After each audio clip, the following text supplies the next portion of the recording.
For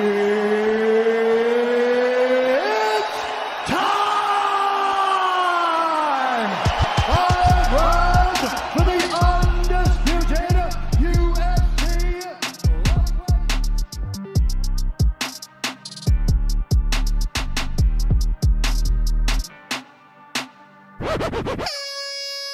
Et salut tout le monde, c'est Nico, soyez les bienvenus dans MMA Club. On va parler de l'UFC 274, un récap grosso modo de la main card, de Conor McGregor qui est dans toutes les bouches et de la baston de regard entre Namajunas et Esparza. C'est parti. On va commencer par Randy Brown versus Khaos Williams. Alors c'est un combat qui avait sa place en main card, donc ça fait plaisir. On est sur un 29-28 par split decision pour Brown. Bon, moi je suis pas choqué. C'est lui qui est allé chercher les points durant 2 rounds. William peut s'en vouloir d'avoir laissé celui-ci jabber autant, d'esquiver autant. Il n'est pas allé plus que ça chercher la victoire. 2 rounds où Brown s'est mis en danger pour obtenir beaucoup d'impact, donc ça a porté ses fruits. Après un premier round où je me suis dit, si Williams ne le met pas KO, il va vraiment en chier avec son cardio. Ça se voyait que c'était compliqué d'aller chercher un level au-dessus. Donc il s'est quand même bien cramé en début de combat, notamment avec des sprawls qui étaient plus que généreux et des gros coups, des gros swings dans le vent. Donc on sent que Brown est sur la retenue, il ne panique pas. Tout ça pour revenir dans un deuxième et un troisième round. Un peu incroyable quand même au niveau du jeu d'esquive, c'est du Mohamed Ali le truc, hein. C'est beau, hein. Et il a une super allonge, donc c'était vraiment magnifique. J'ai été surpris de ne pas voir Williams tenter plus de middle kick pour tenter de le surprendre quand il faisait son enchaînement. C'était une pattern très efficace, mais très répétée. Le double jab, esquive en baissant la tête, esquive du buste, remise du poing. Il y avait vraiment de la place pour kicker. Des lucky kicks, on va dire. Voilà, au final, c'était un magnifique combat. Voilà, c'est une décision qui me paraît justifiée. J'ai pas grand chose à dire de plus parce que je trouve que la décision est logique. Après, voilà, il y a des gens qui vont en discuter, il y a des gens qui vont certainement trouver que c'était peut-être Khaos Williams qui méritait de gagner. Ça, c'est les juges, on laisse pas aux juges la décision. Moi, j'étais neutre, donc j'ai regardé ça avec un regard neutre et ça m'a pas choqué du tout. Voilà, ensuite il y a eu Saint-Preux contre Mauricio Rua. Alors c'était dur de rester réveillé, c'était pas un action fight. On peut au moins attribuer du crédit à Mauricio Rua d'avoir guidé les échanges pendant 2 rounds. Ensuite Saint-Preux a pris le relais. J'avoue que je comprends pas bien la décision des juges, surtout le dernier, je crois que c'est très déséquilibré dans son scoring. Après dans l'ensemble c'est pas un vol non plus, c'est pas un combat facile à départager. Il n'y a pas de domination nette. J'ai trouvé Saint-Preux beaucoup plus sur la défensive. Lui qui a l'habitude de défendre en boxant, là vraiment c'était lent quand même. C'était pas ouf. Donc qu'est-ce qu'on peut dire là-dessus, que les juges ont... Il y a un juge qui donne un scoring un peu sévère. Pour le reste, c'est pas choquant. Parce que c'était un fight qui était difficile à juger aussi, donc voilà, on voit Rua à la fin qui pense avoir gagné. Ouais, pourquoi pas. J'ai pas grand chose à dire là-dessus, quoi, hein. Je pense que, pour être tout à fait honnête, c'est un combat qui aurait pu être en prélim finalement. Je pense que Jess Wynn, qui était mon invité la dernière fois, avait plutôt vu juste là-dessus. C'est un combat qui sert pas à grand chose, ni pour l'un ni pour l'autre. On se demande où ça va, où ils veulent en venir pour le vainqueur et pour le perdant. Il y avait vraiment pas grand chose à en tirer. Et ça s'est vu sur le résultat, quoi. On se demande qui va affronter qui maintenant. Rua, est-ce qu'il va continuer? Parce que s'il continue, clairement, on lui met qui dans les pattes? C'est pas ouf, c'est un peu lent maintenant. Voilà, c'est compliqué. Mais on peut pas le virer non plus, quoi, hein. C'est une légende du roster, donc c'est compliqué quand même, hein. Voilà, concernant l'événement Tony Ferguson contre Michael Chandler, voilà, on va rentrer un petit peu dans le vif du sujet. J'avais pas grand chose à dire sur les précédents combats. Là vraiment, c'était incroyable. Qui a vu venir ça, quoi? Qui a vu venir ça? Moi c'était choquant. Le chaos, Ferguson qui met un moment à revenir, et même une fois debout, il est pas vraiment là. On se demande s'il est conscient de ce qui vient de se passer. C'était choquant. Il y a rien à dire. Après Chandler, voilà, il est de retour, il est dans le mix, il a call out proprement. Voilà, donc on peut éventuellement revenir sur la garde de Ferguson au moment du KO. Ben, en fait, c'est sa garde au moment de rentrer dans le deuxième round qui est pas bonne. On peut revenir sur ce premier round où Chandler semblait, après des échanges difficiles, il semblait avoir compris qu'en cas de pépin, bah, fallait se jeter en takedown et puis ça allait passer. Donc voilà, on peut aussi reconnaître que contrairement aux précédents affrontements, Ferguson, il était dans le coup, hein. Vraiment, il était dans le coup, il était dans son combat.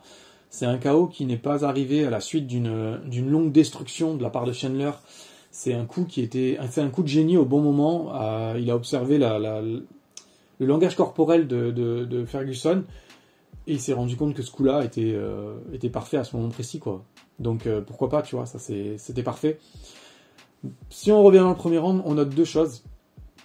Les déplacements en in et out de Chandler qui sont magnifiques, vraiment. Alors moi, c'est un peu con, c'est rigolo. J'habite à côté du parc national du Mercantour, des cabris, des petits animaux là, j'en vois partout qui font ces gestes. C'était incroyable, c'était magnifique. Il avait vraiment ce truc c'était magnifique. Ça s'est arrêté après avoir quelques échanges, mais c'était vraiment incroyable. Faut le noter parce que Chandler ne faisait plus ces mouvements-là en entrée de combat, et là c'était incroyable, c'était fluide, c'était beau. Il avait retrouvé un déplacement qui était tout simplement très gênant pour Tony Ferguson, qui avait du mal à trouver justement la distance en kick, qui tapait beaucoup dans le vent. Voilà. Par contre, on a quand même vu que Tony Ferguson savait encore connecter, il a encore le MMA dans les veines, hein, parce qu'à 1 minute 10, c'est encore lui qui envoie Chandler au tapis proprement. On le voit trouver gentiment la distance, il l'effleure d'un coup du gauche, puis il passe une droite gauche au menton, c'est millimétré. C'est dommage qu'il n'ait pas pu enchaîner derrière, hein, parce que c'était... En fait, Chandler a intelligemment reculé pendant 1 minute, il a intelligemment pris le recul nécessaire pour récupérer, parce qu'il était, voilà, il était un peu sonné. Il revient dans son combat, il fait son habituel, quand il prend un KO, Chandler, il fait son geste habituel là, de rouler sur lui-même et de revenir. Tony Ferguson le fait en roulant au sol, et lui il le fait en roulant comme ça. Là, c'est assez intelligent parce que ça permet de gagner quelques secondes sur l'assaut adverse. Donc voilà, donc lui dans le premier round, il a quand même fait mal aux jambes de Ferguson. Il a pris des coups, il est allé au tapis, il s'est relevé, il a repris son souffle, il a repris sa distance. Il a redonné des coups, ce qui a fait que Tony Ferguson était obligé de faire quand même attention. Donc quand ils sont allés au sol, Ferguson ne s'est pas laissé submerger.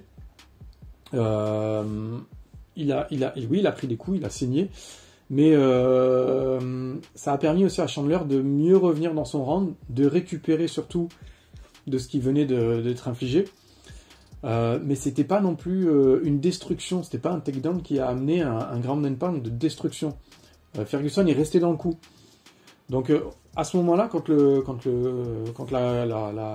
buzzer là, sonne, là, on attend un deuxième round qui repart un peu comme le premier. Et là, le deuxième round, faites-moi plaisir, hein. Remettez-vous les 10 premières secondes du deuxième round et regardez la garde de Ferguson. Parce que en fait, Chandler, il est en mode observation durant 3-4 secondes avant d'envoyer ce... En fait, Ferguson a les bras complètement relâchés. Il n'est pas en garde basse, mais il a les bras relâchés au niveau des pectoraux. Il a les bras espacés, donc voilà, il y a le boulevard, et ça pardonne pas. Donc là, Chandler, il envoie un mélange de soccer kick et de front kick. Alors pour ceux qui kiffent le foot et le MMA, c'est un mélange parfait de deux sports en un coup de pied. Il y a tout qui lâche, la tête, le corps, ça répond plus. Voilà, moi j'étais choqué. C'était un chaos choquant. C'est une scène qui va rester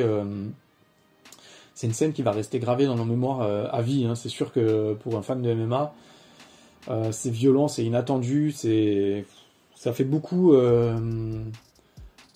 pour un seul coup, surtout pour une seule légende. Donc il y a un bilan à tirer de ça par rapport à Tony Ferguson qui fait très mal au cœur.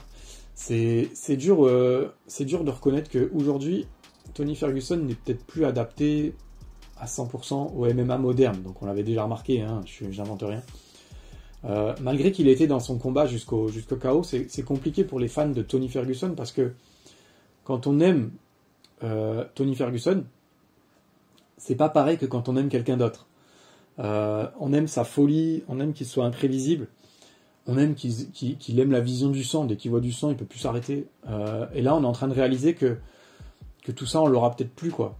Donc en ce sens-là, c'est presque terminé, en fait. Ou alors, il va falloir lui mettre des top 20, des top 30. Mais quel intérêt, déjà pour lui, qui n'en voudra pas.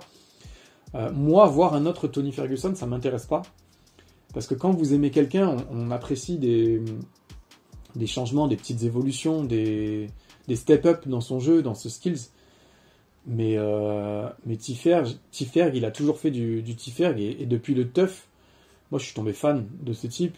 J'ai rien raté, j'ai toujours vibré, j'ai toujours aimé le MMA. Et j'ai su ce que j'aimais dans le MMA grâce à des mecs comme lui, en fait. Donc c'est dur d'aimer un type comme ça.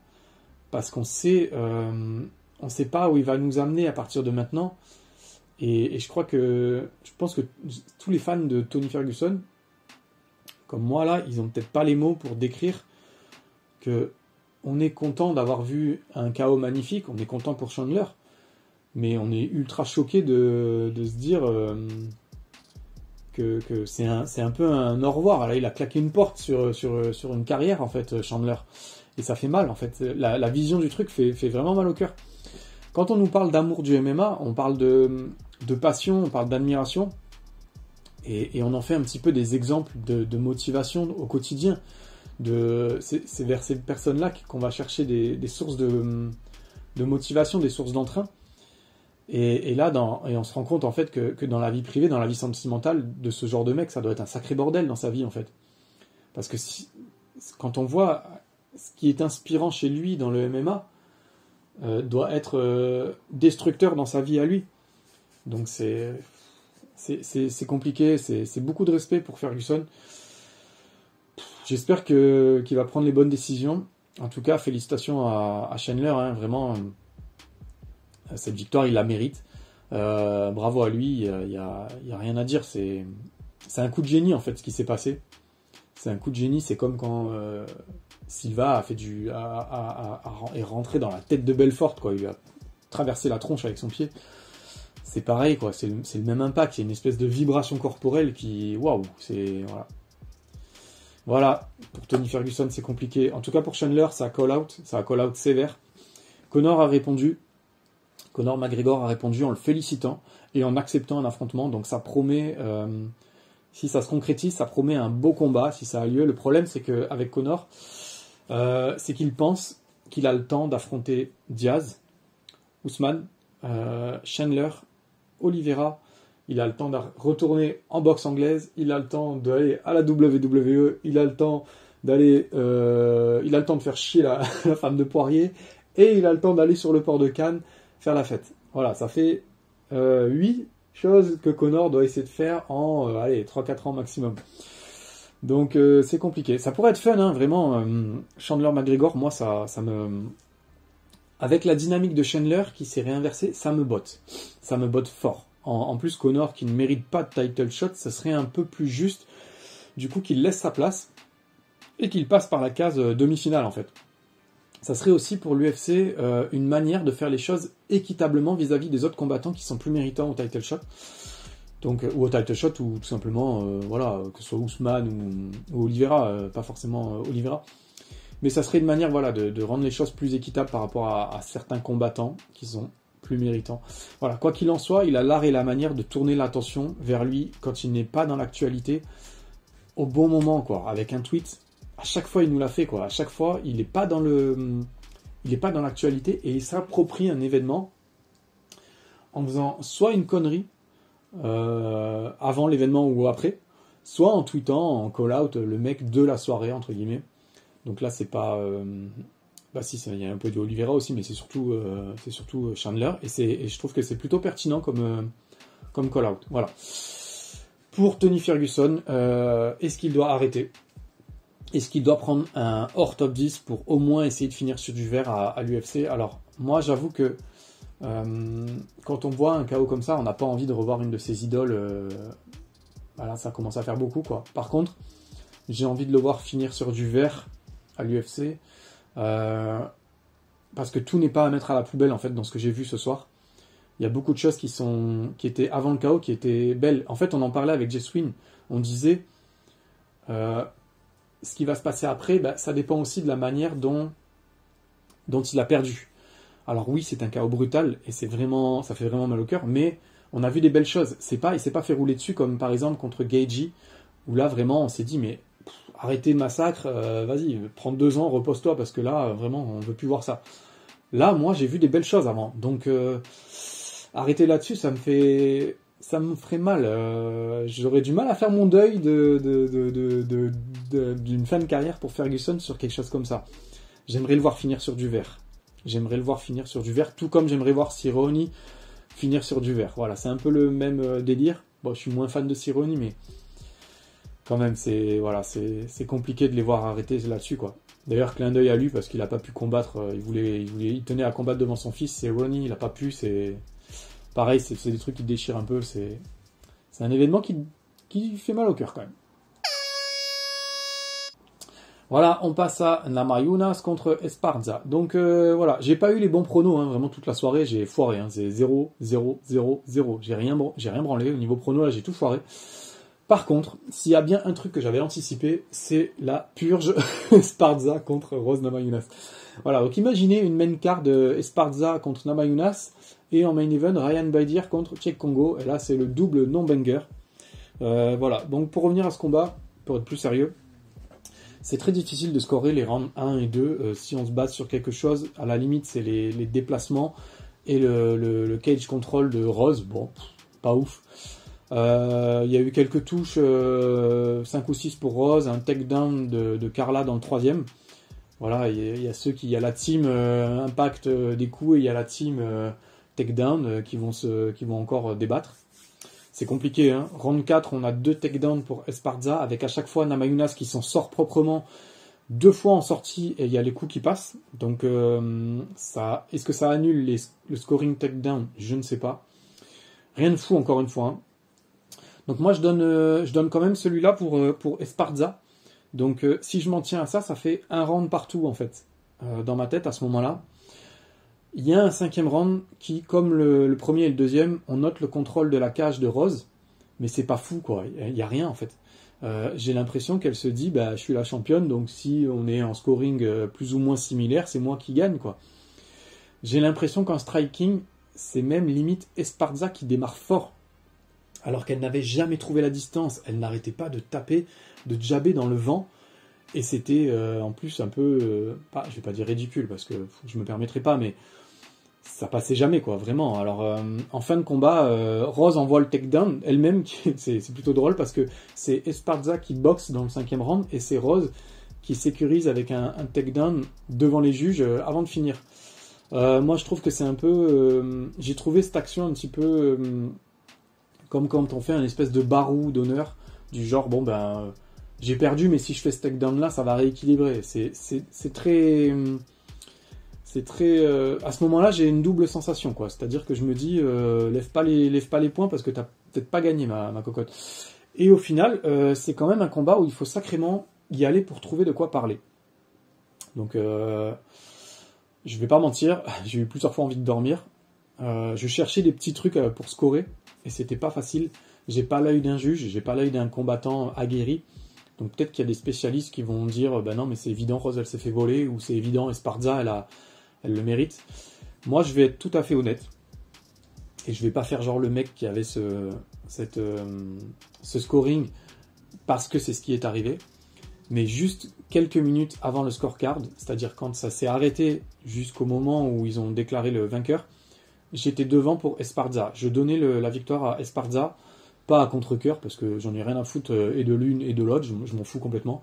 J'ai aucune attache pour les deux, donc du coup peut-être que ça m'aide justement à être plus objectif.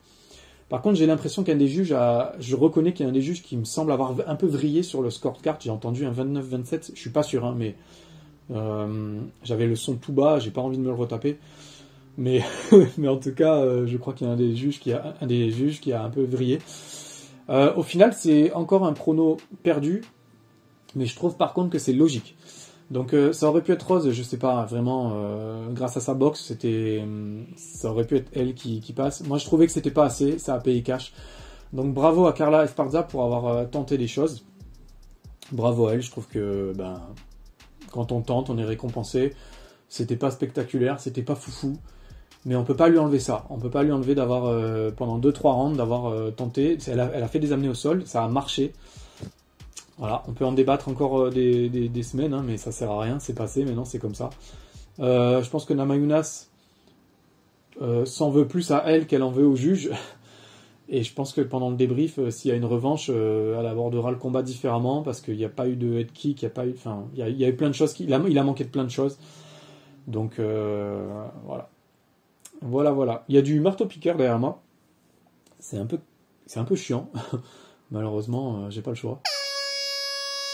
Voilà, donc on passe à Gaethje contre Oliveira.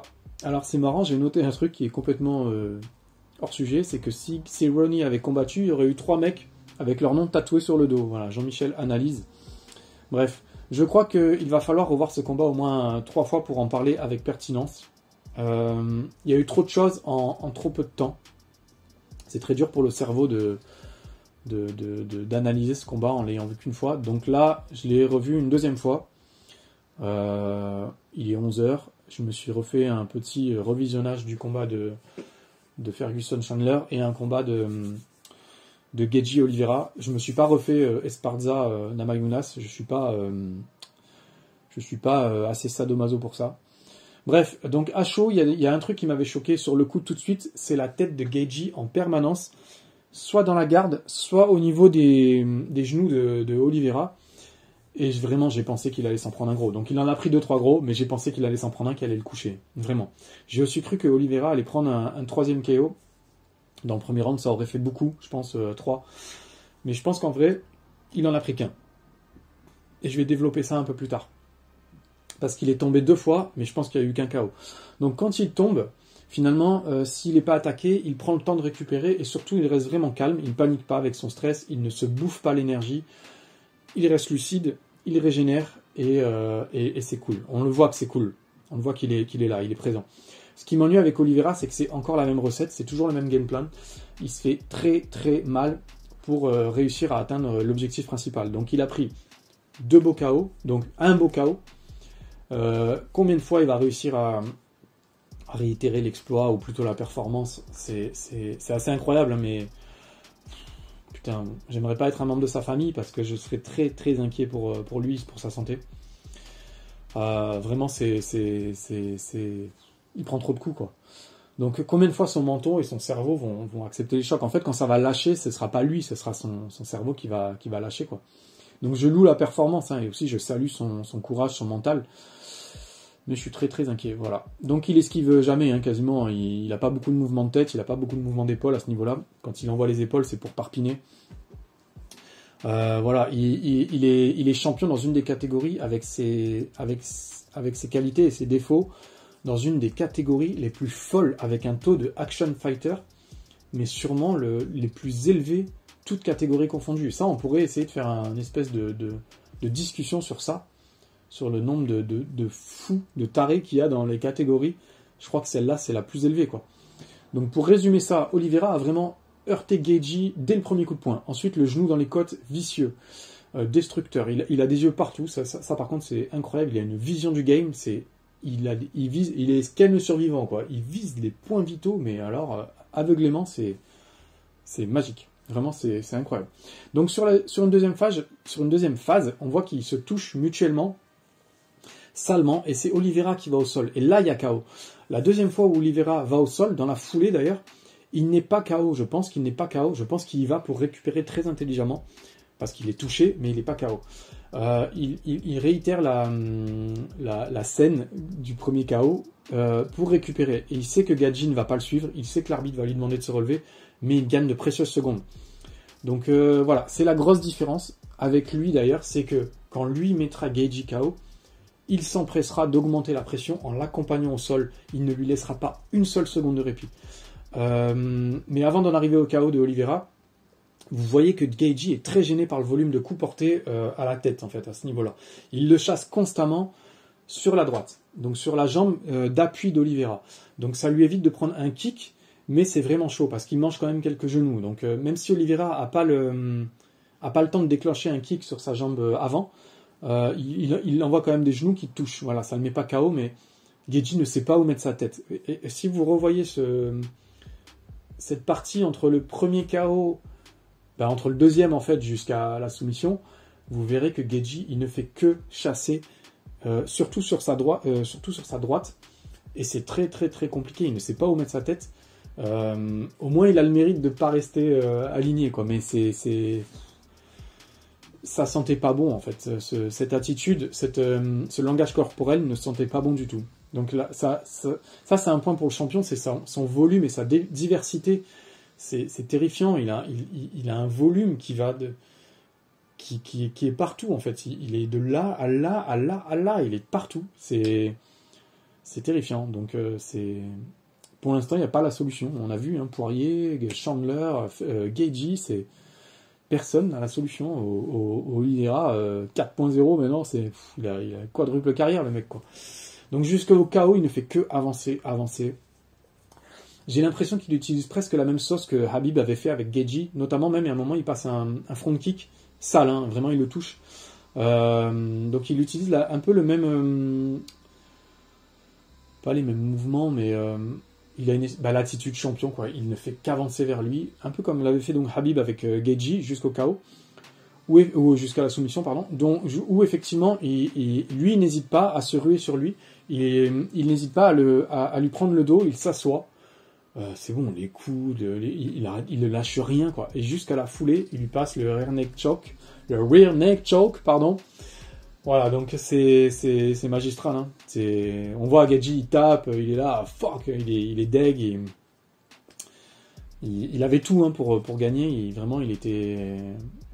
Il a pas été mauvais, il a appliqué peut-être pas le game plan parfait, mais quand même un bon game plan. Bon, il est allé à la bagarre aussi, Gaethje.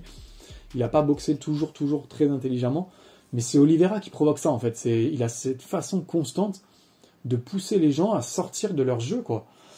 Parce qu'il leur fait croire qu'il est mort et qu'il envoie des parpaings, mais il boxe quand même très intelligemment. Et moi, j'avoue que j'ai du mal encore à... Genre, j'ai vu Chandler, j'ai vu Poirier, là j'ai vu Gaethje, et je suis encore là à me dire, le prochain ça passera pas.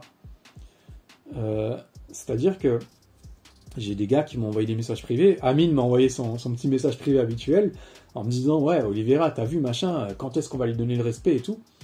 Il a raison, Amine. Il me dit ça, mais moi j'en reviens toujours au même questionnement, je me dis, mais son game plan va à un moment donné se heurter à un mur, quoi. Alors pour l'instant ça fonctionne, mais j'arrive pas à me dire ouais, t'as raison, c'est parti, pour moi il prend trop de KO en fait. Donc je me dis le prochain ça passera pas. Encore une fois, tu vois, et peut-être que ça passera, mais bon. C'est vrai qu'il y a deux écoles, il y a ceux qui lui donnent le respect qui lui est dû. Et moi j'avoue que je fais partie de ceux qui ont encore du mal, quoi, parce que son game plan, dans son game plan, il y a une phase où il encaisse trop et je suis trop inquiet en fait pour ça. Et voilà, bon bref, je vais pas me répéter. Voilà. Concernant la suite, donc pour Gaethje, c'est retour à la case contender, on va dire. Il va se refarcir du top 10. On parle de Poirier pour lui, mais c'est pareil, tout le monde le call out Poirier, donc il peut pas être partout, il peut pas tout faire. Il y a Diaz, il y a peut-être Conor, on sait pas. Il y a beaucoup de gens qui le call out. Lui en plus à chaque fois il répond allez, on y va. Gaethje reste un gars solide qui a couché quand même une fois et demie, 2 fois le champion en un round. Donc tout n'est pas non plus acheté à la poubelle. C'est comme Ferguson, tout n'est pas acheté à la poubelle. Concernant le champion sans ceinture, mais c'est le champion, je suis désolé. Pour moi, il n'y a pas de souci, il est champion, 200 grammes. Il y en a eu d'autres, des mecs qui sont passés à 200 grammes et on leur a rien dit. Les Khabib, à mon avis, c'est pas arrivé qu'une fois. Là, il y a eu la déclaration de Yoel Romero qui a dit que l'UFC... fermer leur gueule sur le nombre de fois où il a pas fait le poids parce que c'est un action fighter, il a jeté un pavé dans la mare. À mon avis, ça va sortir ça, donc je trouve que l'UFC a été quand même...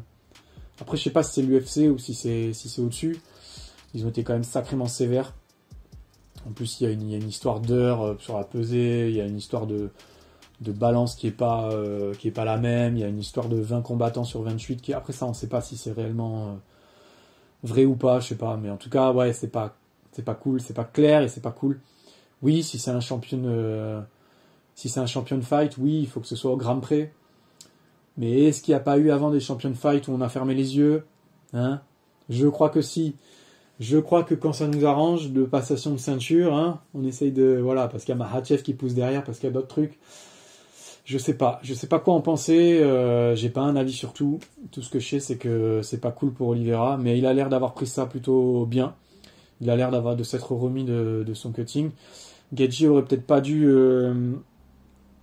le haranguer sur le cutting en disant « Ah, moi je suis en train de récupérer mon poids et toi t'es encore en train de lutter pour perdre tes grammes. » Je pense qu'il aurait pu avoir une attitude un peu plus fair-play. Bref, c'est passé, c'est fini. À la fin, on a vu que Oliveira avait beaucoup de fair-play. Il a vraiment une attitude, c'est incroyable. Même avant le combat, il est allé check tout le corner de Gaethje. Ce mec est un exemple. Vraiment, là-dessus, c'est un modèle. Ce type est un modèle. Voilà, je suis pas forcément attaché à ce fighter, mais je trouve que de plus en plus, humainement, il a des valeurs qui sont incroyables. Et je trouve ça super. Voilà. Donc ouais, on parlait donc des call-outs concernant le champion. Donc on a parlé de Conor encore une fois.